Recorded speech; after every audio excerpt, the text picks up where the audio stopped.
Welcome to bitcoin world media, जहां हम करेंगे क्रिप्टो की बात आपके साथ।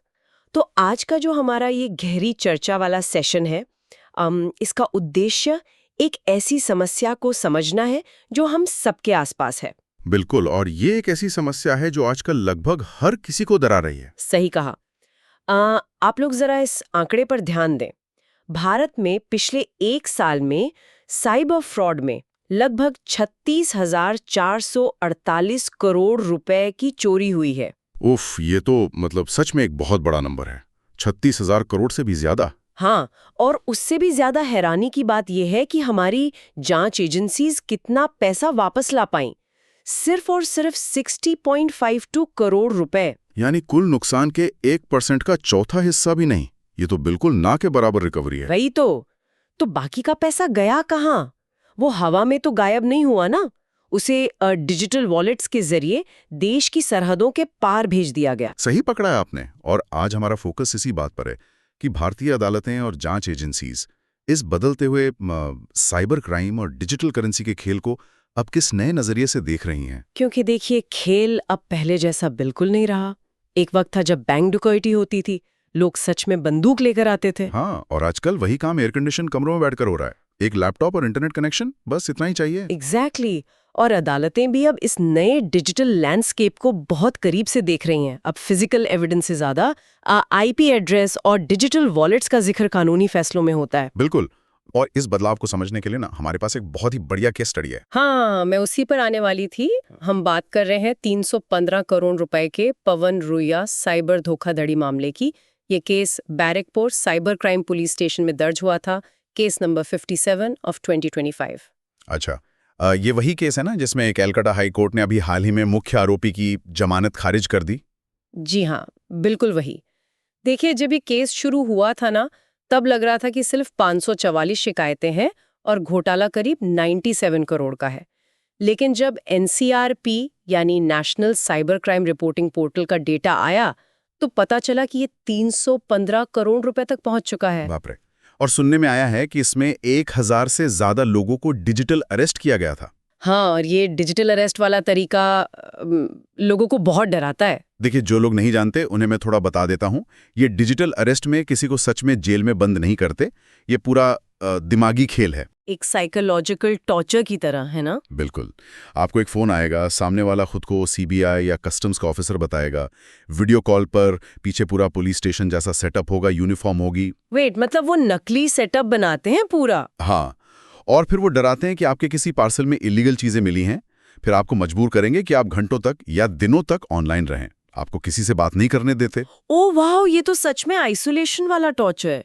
इस डर में आकर लोग अपनी जिंदगी भर की कमाई उनके सेफ अकाउंट में डाल देते हैं।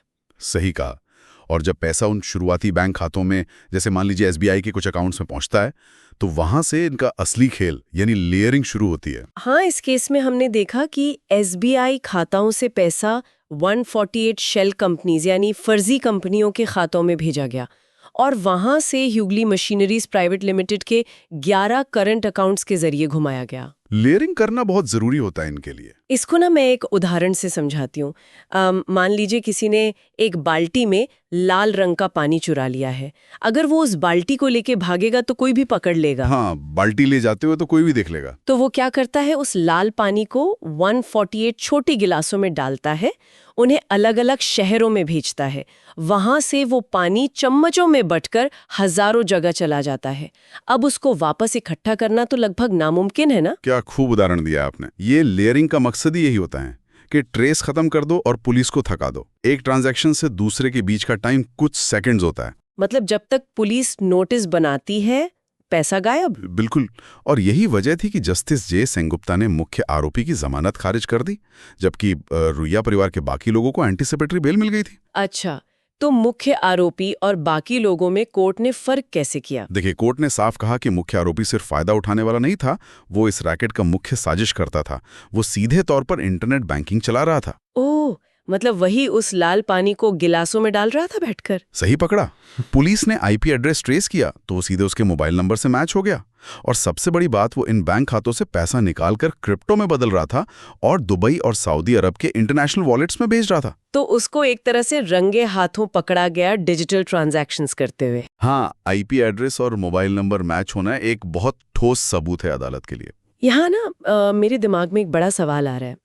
अगर हम पूरे देश की न्याय व्यवस्था को देखें तो क्या सिर्फ क्रिप्टो का इस्तेमाल करने से कोई व्यक्ति कानून की नज़र में ज़्यादा खतरनाक बन जाता है? देखिए, कानून डिजिटल करेंसी को अपने आप में बुरा नहीं मानता। बहुत लोग इसे लेजिटिमेट तरीके से यूज करते हैं, लेकिन जब फ्रॉड के केस में ये यूज होता है तो अदालतें इसे फ्लाइट रिस्क का सबूत मानती हैं। Flight risk? पर फ्लाइट रिस्क तो पहले होता था कि इंसान पासपोर्ट लेगा और देश छोड़कर भाग जाएगा। वही तो बदलाव है। आज के डिजिटल युग में फ्लाइट रिस्क का मतलब बदल गया है। अब आरोपी को फिजिकल रूप से देश छोड़ने की जरूरत ही नहीं है। अच्छा, यानी वो अपने घर में बैठकर ही पैसा बाहर भेज सकता है। एग्जैक्टली। वो एक इंटरनेट कनेक्शन के जरिए करोड़ों रुपए को देश से बाहर फ्लाई करवा सकता है। ये कैपिटल फ्लाइट फिजिकल फ्लाइट से भी ज्यादा खतरनाक है। वाओ, कैपिटल फ्लाइट, ये बहुत ही नया और इंटरेस्टिंग नजरिया है कोर्ट का। और ये सिर्फ एक कोर्ट का नहीं है। फरवरी 2026 में पंजाब और हरियाणा हाई कोर्ट ने एक 2.65 करोड़ के केस में जमानत इसीलिए रद्द की क्योंकि फ्रॉड का पैसा क्रिप्टो खरीदने में लगाया गया था। हाँ, और अगर मैं गलत नहीं हूं तो सुप्रीम कोर्ट का भी तो एक बड़ा केस था इस साल, 640 करोड़ रुपए वाला। जी बिल्कुल। सुप्रीम कोर्ट ने उस 640 करोड़ वाले साइबर फ्रॉड में बेल देने से साफ इनकार कर दिया। वहां ईडी ने पाया था कि पैसा 5000 अलग अलग बैंक खातों से होते हुए डिजिटल करेंसी के जरिए यूएई भेजा गया था। वेट, 5000 बैंक खाते? एक एजेंसी उन सबकी डिटेल्स निकालते निकालते ही सालों लगा देगी? और अपराधी यही तो चाहते हैं, सिस्टम को ओवरलोड करना। उनके पास ये म्यूल अकाउंट्स होते हैं जो आम लोगों से खरीदे जाते हैं। सुप्रीम कोर्ट समझ चुका है कि इस तेज रफ्तार सिस्टम में पैसा चला गया तो वापस लाना लगभग असंभव है। तो कोर्ट के पास एक ही तरीका है, अपराधी को बाहर आने से रोकना। लेकिन जब तकनीक इतनी आगे है तो सरकार और लॉ एनफोर्समेंट भी तो कुछ कर रहे होंगे ना? हाँ बिल्कुल, और उन्हें करना भी पड़ेगा क्योंकि एनसीआरबी के आंकड़े आप देखिए। 2025 में इस पोर्टल पर लगभग 24 लाख शिकायतें आई हैं। एक साल में 24 लाख?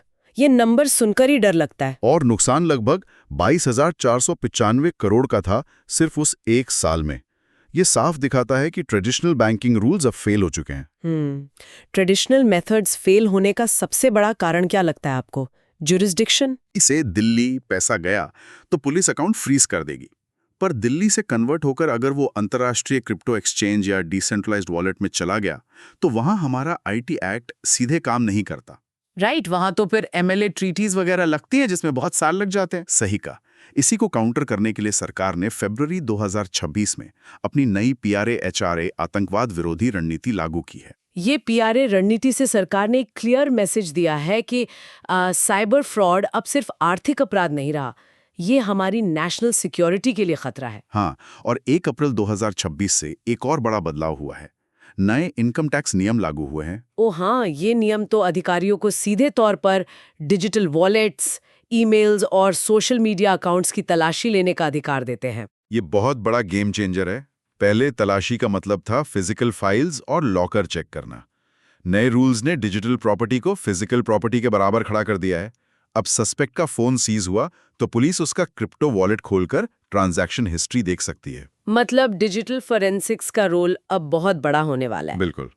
तो चलिए अब इस पूरी चर्चा से जुड़ा एक बहुत ही जरूरी सवाल लेते हैं जो शायद हमारे सुनने वालों के दिमाग में भी आ रहा होगा। बिल्कुल। तो आज का Q&A सेशन लेते हैं। बिल्कुल। क्वेश्चन: अगर पुलिस सच में मुख्य आरोपी का IP एड्रेस और मोबाइल नंबर इतनी आसानी से ट्रेस कर सकती है जैसा रुचिया केस में हुआ, तो साइबर अपराधी अभी भी पैसे छिपाने के लिए डिजिटल करेंसीज और अंतर्राष्ट्रीय वॉलेट्स का इतना ज्यादा इस्तेमाल क्यों कर रहे हैं? क्या उन्हें डर नहीं लगता पकड़े जाने का? अच्छा सवाल है। इसका आंसर ये सारा खेल डर का नहीं बल्कि टाइम यानी समय का है। साइबर अपराधी डिजिटल करेंसी इसलिए यूज करते हैं क्योंकि इसमें स्पीड है। भले ही पुलिस बाद में IP एड्रेस ट्रेस कर लें, लेकिन टेलीकॉम ऑपरेटर से डेटा लेने और फिजिकल लोकेशन तक पहुंचने में दिन या हफ्ते लग जाते हैं। और तब तक वो पैसा ट्रांसफर कर चुके होते हैं। हाँ, डिजिटल ट्रांसफर कुछ सेकंड्स में हो जाता है। जब तक पुलिस उस फिजिकल एड्रेस का दरवाजा तोड़कर अंदर घुसती है, तब तक वो पैसा दुनिया भर के सर्वर से होते हुए गायब हो चुका होता है।